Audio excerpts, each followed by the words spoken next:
Here's the coffee mug with point 4. Partisan geographic divisions, city, suburb, metro, rural, are not in our best interest. To avoid this, we understand and accept that Republican legislators from different districts will represent different interests. We expect this will also be true of DFLers and other parties. We'll look at both Speaker Sviggum's response and at the new Minneapolis Central Library, a fascinating architectural representation of the state of the society it was built for and in. Here we go. Here's one that's a concern to me from Minneapolis. Our geographic divisions, city, suburb, metro, rural, are not in our best interest.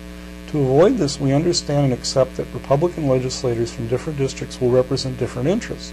We expect this will also be true of DFLers and other parties. And they have a map here, which I've referred to as the donut hole for not any real particularly good reason. And we'll put a graphic of this on the interview.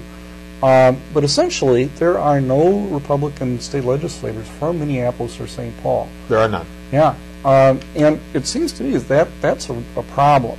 That's a big problem. Yeah. That's a big problem. Now, this is not unique to Minneapolis, St. Paul.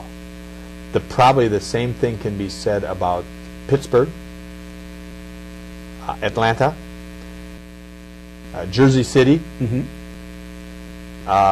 York, and San Francisco too. That's just a phenomenon of what's happened in this country regarding people having moved with their feet or voted with their feet or moved their families. The central cores have tended to be more liberal, more democratic, obviously, than more liberal in their philosophy, and the suburbs and the rural areas, where I come from, rural Minnesota, a farmer, have tended to be more conservative in their principles and values. Not unique to Minneapolis and St. Paul. Certainly you've seen this around the country. Yep. So, yeah, that's for ssure.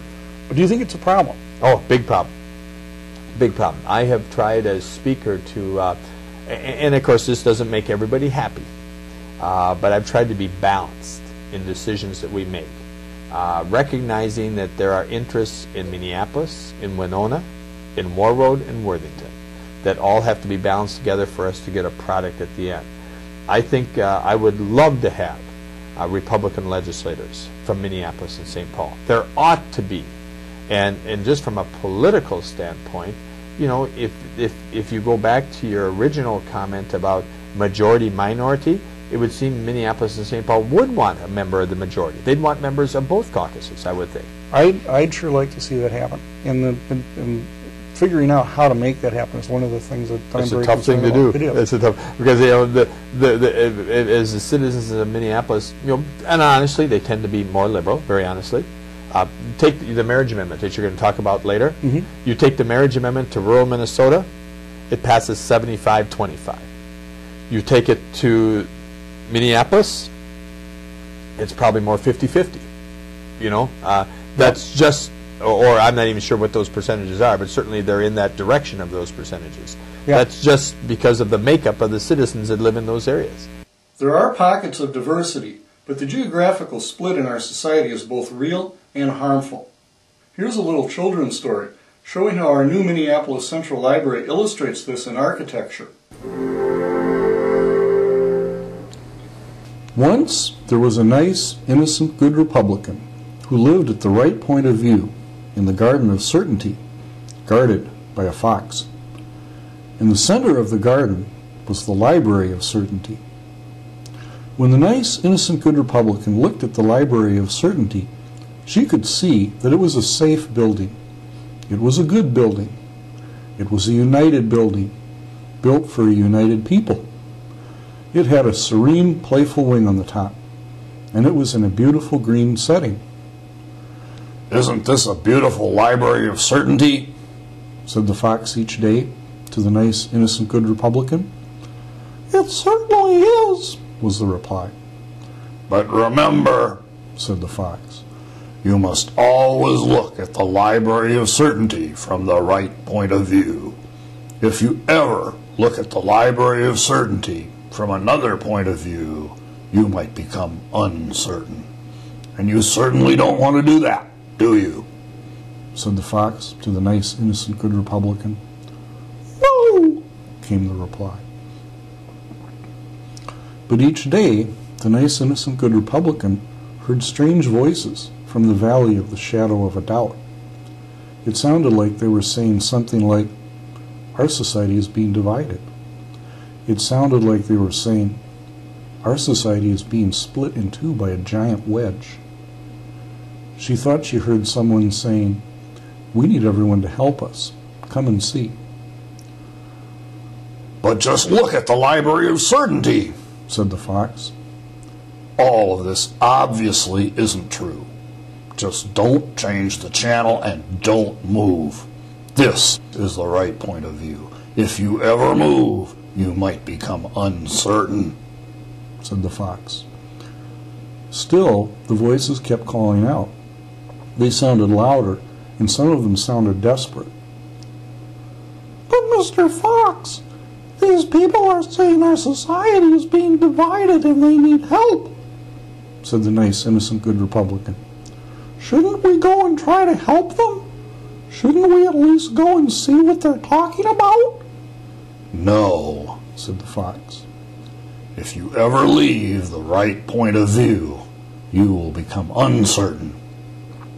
And if you are uncertain, you can't be a nice, innocent, good Republican," the fox growled.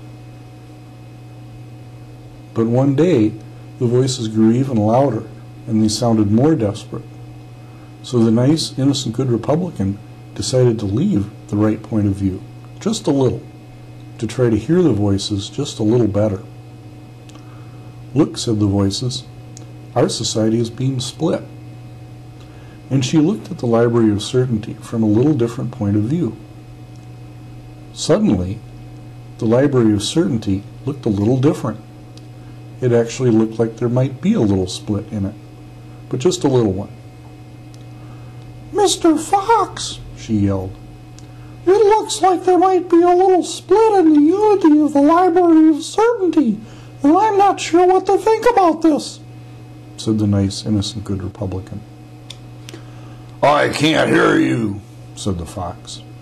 "I can't hear anyone outside of the right point of view," said the fox.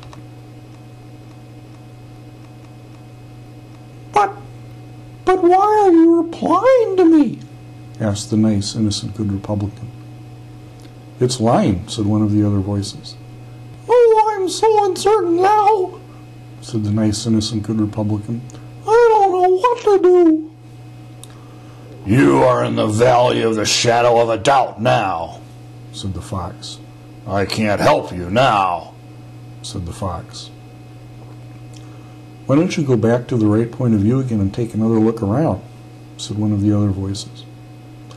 So, she went back to the right point of view and looked at the Library of Certainty, and there it was, exactly as before.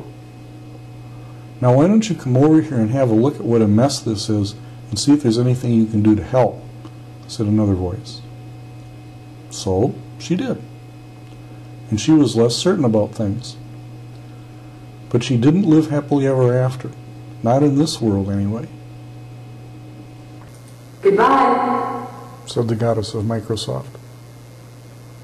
Here's that split as seen from Hennepin Avenue. It goes all the way through the building. And here it is from Nicollet. As we pan up, it seems as if this library illustrates what's happening in our society. We're being split in two by a giant wedge. Our new library is designed as if its walls are giant bookshelves. In our new online world, the reality is this: the library is on the outside. It's everywhere. At the same time, it's only where you're willing to look. It's easier for everyone to filter the world, to see only what they want to see. But let me be clear, I think liberals, secular humanists, elites, the politically correct, are just as guilty of this as anyone, if not more so. Take any controversial issue, and there's going to be people on both sides. Some feel they're treated fairly, some they're not treated fairly, depending upon what the decisions get to be. But you try to balance all those concerns amongst the values and principles of 134 members of the House. Then you add in the governor, and you add in the Senate, and you compromise even more.